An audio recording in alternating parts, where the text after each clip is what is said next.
안녕하세요. 김민정 목사입니다.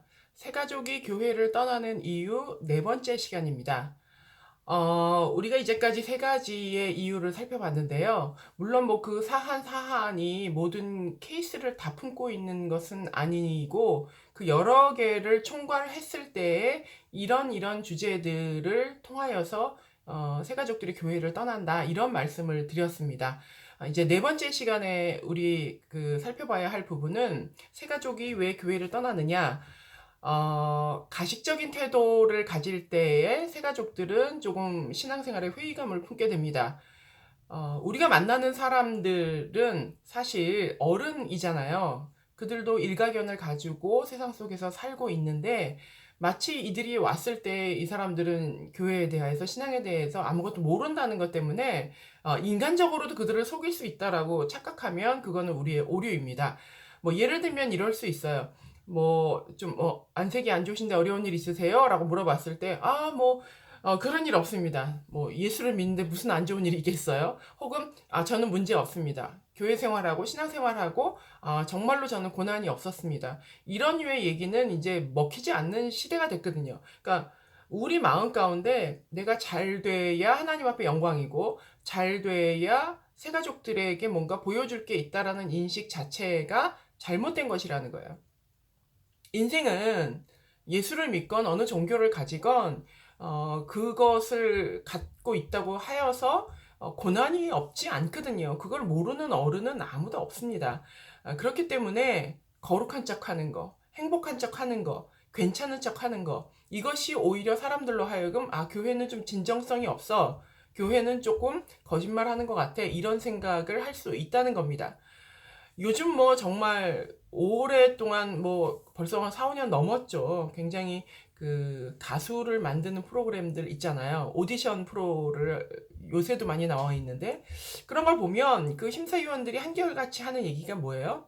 진정성이 없다는 거예요. 네가 지금 슬픈 노래를 부르고 있는데 그 너의 슬픈 마음이 내 마음에 와닿지 않아 라고 얘기를 하죠. 소통이 굉장히 중요하다는 거예요. 그러니까 진정성이 중요하다는 거예요. 너의 진심이 나에게 와닿는 것. 새 가족을 감동시키고 그들을 따뜻하게 맞기 원한다면 그게 진심이어야 하는데 우리의 마음이 가식적일 때 그게 절대로 와닿을 수가 없다는 겁니다. 만약에 내가 조금 슬픈 표정을 하고 있거나 어려울 수 있죠. 왜냐하면 살다가 뭐 부부싸움을 할 수도 있고 아니면 집안에 문제가 생길 수도 있고 뭐 경제적으로 타격이 있을 수도 있고 그럴 때 이제 근심에 쌓인 얼굴을 가지고 있을 수 있잖아요.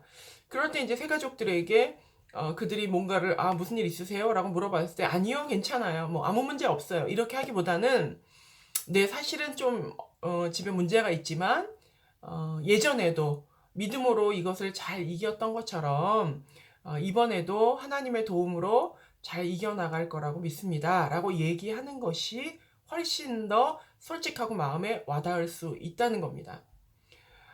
우리가 이제 어머니의 그 쭈글쭈글한 손을 보면서 눈물이 울컥하고 감동할 때가 있죠. 나의 엄마가 정말 뭐 김태희처럼 아름답고 뭐 밍크코트를 두르고 정말 멋진 모습을 가지고 있을 때 우리가 감동하기보다는 오히려 있는 그대로의 진솔한 모습, 삶의 고난이 묻어나 있는 모습을 통해서 우리가 오히려 더 깊은 진한 감동을 받는 것처럼 새 가족을 대할 때에도 괜찮은 척, 거룩한 척, 나만 행복한 척, 예수를 믿으면 아무 문제가 없는 척, 우리 교회는 천국인 척 하는 것은 아무 의미가 없다는 겁니다. 그런 면에서 우리는 조금 더 진정성 있게 새 가족에게 다가갈 필요가 있다는 거죠. 실제로 어떤 삶을 통하여서 전도받은 사람들 있잖아요. 가까이 있는 지인이 정말 멋진 모습을 가지고 사는 것 같다 해서 전도받았던 사람들에게 질문을 해보면 대부분의 사람들은 그들이 잘 풀렸기 때문에 내가 교회를 가야겠다고 생각하는 게 아니라 저 사람이 정말 고난 중인 걸 내가 아는데 저 가정이 부도난 걸 내가 아는데 저 가정이 질병 때문에 고난당하는 걸 내가 아는데 어떻게 저렇게 평안하게 저 문제를 어떻게 저렇게 사랑하며 온 가족이 하나 될 수 있지? 저 문제를 저렇게 이겨갈 수 있지? 어떻게 저런 상황에서 굳건할 수 있지? 라고 하는 그런 의문, 질문들. 저렇다면 나도 한번 교회를 나가고 싶다라고 하는 사람이 훨씬 더 많다는 거예요. 그러니까 잘 나가는 모습을 통해서 도전을 받는 게 아니라 사실은 고난을 이겨나가는 방식의 모습을 통해서 사람들은 아, 진짜 신앙이라는 게 뭐가 있나 보다라고 상상을 하게 된다는 거죠. 그런 면에서 그냥 숨기고 괜찮은 척하고 거룩한 척하고 많이 아는 척하고 하기보다는 무언가를 물어봤을 때 모르면 아, 사실은 제가 잘 모릅니다 라고 하든지, 문제가 있으면 아, 사실은 제가 좀 문제를 가지고 있지만 믿음으로 이길 줄을 믿습니다. 이제까지 우리 사실 그렇게 살았잖아요. 고난이 있었지만 교회 가서 기도하면서 또 신앙으로 이겨가면서 공동체의 도움을 받아서 그 고난들을 꿋꿋하게 이겨갔던 것처럼 솔직하게 진솔하게 대하는 태도가 오히려 그 사람들에게 감동을 줄 수 있다는 겁니다. 이제 저희가 새가족이 나가는 이유를 대략적으로 4가지를 봤는데요. 총체적으로는 이렇습니다. 우리 교회에 오신 분들 중에 우리랑 상관없는 분들은 아무도 없습니다. 이 사람이 교회라고 하는 울타리에 들어와서 한 발을 디딘다는 건 정말 큰 일이거든요. 일평생 그런 일이 없는 사람도 얼마나 많아요. 그렇다면 우리 교회의 울타리 안에, 주차장 안에라도, 또 그것이 배달하는 분이든 택배 아저씨건 누구건 상관없이 교회 안에 들어온 사람 중에 나와 상관없는 사람은 사실은 아무도 없다는 거예요. 그렇다면 그 사람들에게 우리가 모두 다 친절하게 대해야 할 이유가 있다는 거죠. 하나님이 그 영혼을 교회에 발을 디디게 하셨으니까요. 내가 나가서 전도하지는 못하더라도 그 사람들이 교회 안에 들어왔을 때 그들을 품어 안아주는 마음을 가지고 모든 성도들이 그 사람들을 대한다면 정말로 하나님께서 원하시는 구원을 이루기 위한 교회의 토대가 마련되지 않을까. 그래서 그 사람이 누가 되었든지 간에 그 사람이 누군가에게는 아버지고 누군가에게는 어머니고 누군가에게 사랑하는 자식일 거 아니에요. 우리도 안 믿는 가족을 전도하기 위해서 얼마나 오랫동안 기도해요. 길게는 몇십 년을 기도한단 말이죠.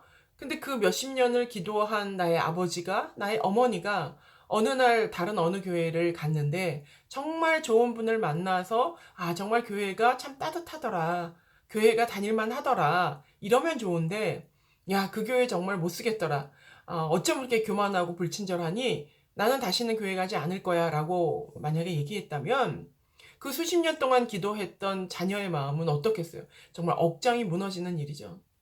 나의 어머니를, 나의 아버지를 누군가가 그렇게 봐주고 돌봐주는 것처럼 우리 교회에 방문하신 그 어떤 분은 누군가 수십 년의 눈물의 기도의 결실로 간신히 교회에 발을 내디딘 누군가의 아버지고 누군가의 어머니고 누군가의 자녀일 수 있다는 겁니다. 그런 마음을 가지고 꼭 교역자, 뭐 봉사자, 담임 목사님 이런 분들 말고 모든 성도들이 형제와 자매가 되어서 맞아줄 때 바로 옆에 앉아 있는 사람에게 따뜻하게 인사 나누고 뭐 내가 도와드릴 일 없나요? 혹시 뭐 궁금한 거 없으세요? 환영합니다. 우리 교회 잘 오셨어요.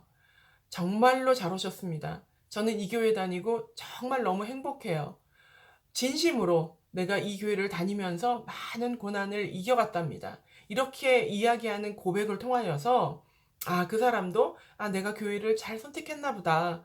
이렇게 따뜻한 교회에서 나도 신앙생활 하고 싶다. 라고 생각하며 정착할 수 있을 거라고 생각합니다. 이번 주부터 과연 내 옆에는 누가 앉았는지, 또 낯선 사람이라면 인사하고 환영하고 맞아들이고 나를 먼저 밝히고 또 그 사람들의 필요에 응하고 또 나의 호기심을 채우기 원하는 태도가 아니라 그 사람의 어떤 필요를 채우기 위하여서 조금씩 조금씩 움직이는 모든 성도가 새가족부가 되는 그날까지 저희가 최선을 다해서 노력했으면 좋겠습니다. 감사합니다.